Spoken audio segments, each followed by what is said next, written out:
This is the Santin P68, a budget rugged phone for about $88, and for that we get 4 gigs of RAM, 64 gigs of storage, Android 9, a 5.5-inch display, IP68 water resistant, also I'm guessing it's drop resistant as well, the MediaTek 6761. So this is a pretty old phone. I think it came out around last year, but no one reviewed it, so I will.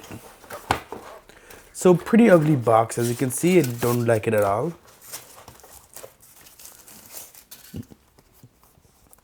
So we do have a sort of a tough rubber back over here. It does feel durable, but pretty slim.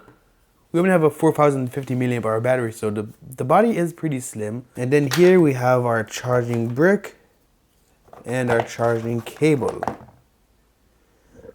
USB Type-C for $88, not bad. The phone feels very nice in the hand. Let's power it on. Wow, the buttons are very hard to click.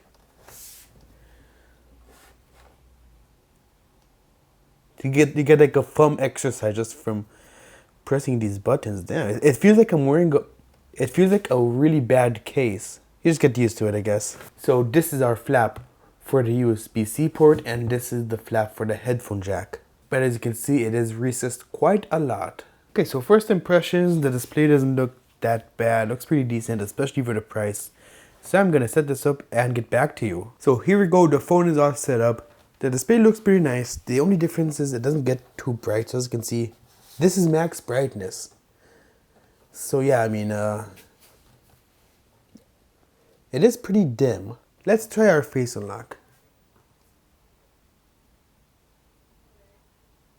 That was very slow. Let's try it again. Not bad.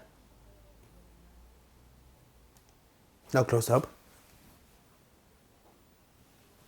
Okay, so face unlock is pretty decent. I'm just kind of skeptical about how it's gonna work in real time usage when you're outside and stuff. But yeah, I mean, so far for me at least, it works fine. So I've used it around a bit. I've set up my face and I'm installing a few apps as we speak. But the app opening speed, it's pretty slow, but as expected for the price. So, you know, settings. As you can see, it's not too bad, but it is not a fast phone, which is understandable. See, opening YouTube. Not that bad.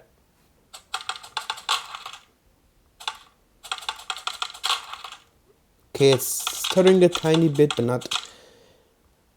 What if we disable ads? Because the ads, as you can see, there are.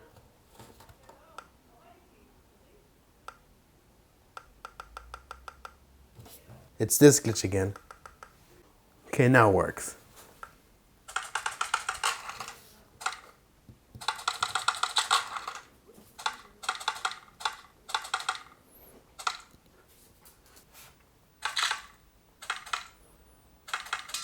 Alright, so knife fit without any ads. It runs flawlessly, no stutter whatsoever.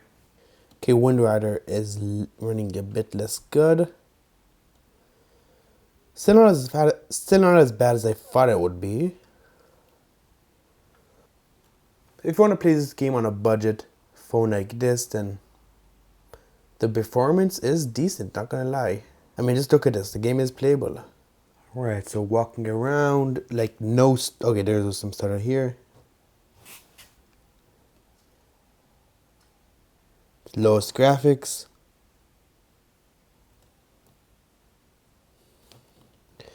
There you go, see, your game isn't running too bad now. Alright, so PUBG is playable. Okay, so this phone is pretty good for gaming. The typing experience is fine. The vibration motor, it feels weird. I mean, it feels very strong, but very cheap at the same time. Let's listen to this then.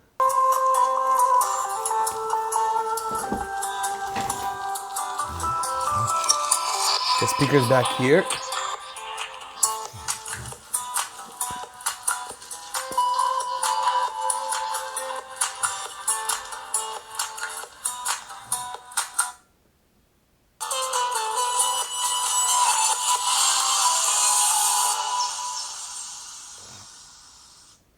It gets pretty loud, but the quality isn't that good, but you know, a pretty decent speaker for the price. Doesn't see my camera specs, so let's just get right into it.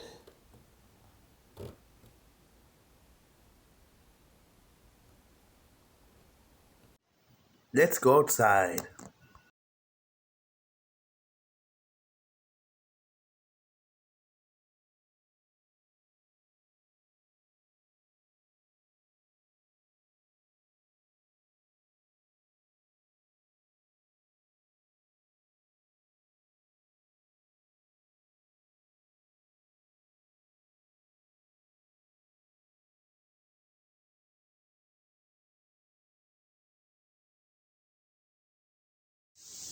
We're facing video on the Santin P68. Video is stuttering a lot on my end through the viewfinder. I don't know if the actual video is going to be like that.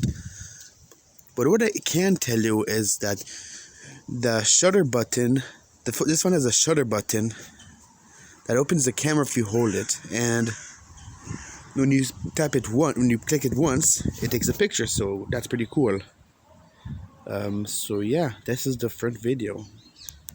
Rear facing video on the Santin P68. Also stutters on my end. Okay, judging from what I see, it's not the best quality, but for $8, let me know what you think.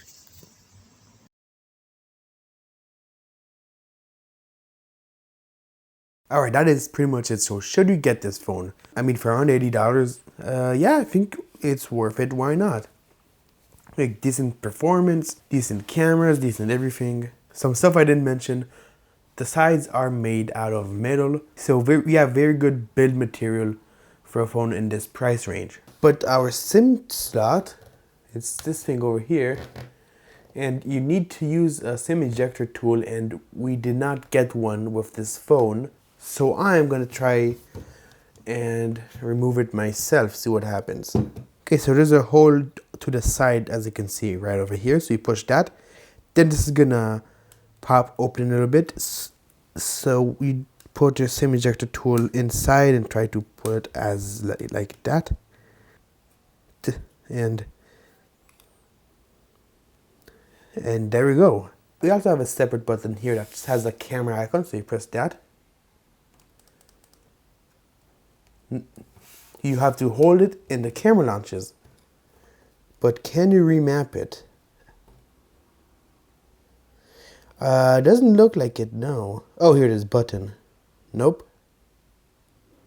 Alright, you can't remap it, but because it has like the camera icon over here, so, but that's okay. I mean, I don't really care about custom buttons anyway.